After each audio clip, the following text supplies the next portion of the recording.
ছেলেদের দুইটি নাম আল্লাহর কাছে অধিক প্রিয়। মিশকাত শরীফের ভিতরে এসেছে, আহাব্বুল আসমাই ইলাল্লাহি আব্দুল্লাহ ওয়া আব্দুর রহমান।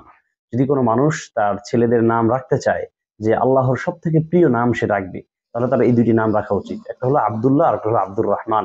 মিশকাত শরীফের বর্ণনা থেকে বোঝা যায় যে আব্দুল্লাহ এবং আব্দুর রহমান এটা আহাব্বুল আসমা, অর্থাৎ আল্লাহর কাছে যত নাম আছে পৃথিবীর বুকে, সমস্ত নামের মধ্যে থেকে সব থেকে প্রিয় নাম হলো আব্দুল্লাহ এবং আব্দুর রহমান। এই জন্য যারা এরকম ইউনিক আনকমন নাম খুঁজতে থাকি, যে আমার ছেলের নামটা আশেপাশে 2, 4, 5, 10 গ্রামে নাই বা আমাদের বাংলাদেশেই নাই, এরকম নাম রাখবো, তাদের ক্ষেত্রে বলবো যে আপনারা এই নামগুলো চয়ন করেন। আপনার দেশে আছে কি আছে না, একই বাড়িতে যদি 100 জন মানুষের নামও আব্দুল্লাহ থাকে, আব্দুর রহমান থাকে, তারপরও হাদিসের বর্ণনা থেকে এটাই বোঝা যায় যে আল্লাহর কাছে প্রিয় নাম যেহেতু এটা, হাজার মানুষ না লক্ষ কোটি মানুষ রাখলেও তারাও আল্লাহর প্রিয় বান্দা হিসেবে বিবেচিত হবে।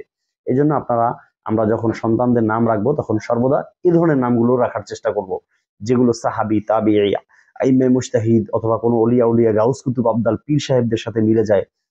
যারা সলিহিন আছেন, আল্লাহর প্রিয় বান্দা আছে, সদিকিন আছেন, সত্যবাদী আছে, এরকম নেককার দিনদার মানুষের সাথে যেন মিল রেখে আমাদের নামগুলো রাখতে পারি।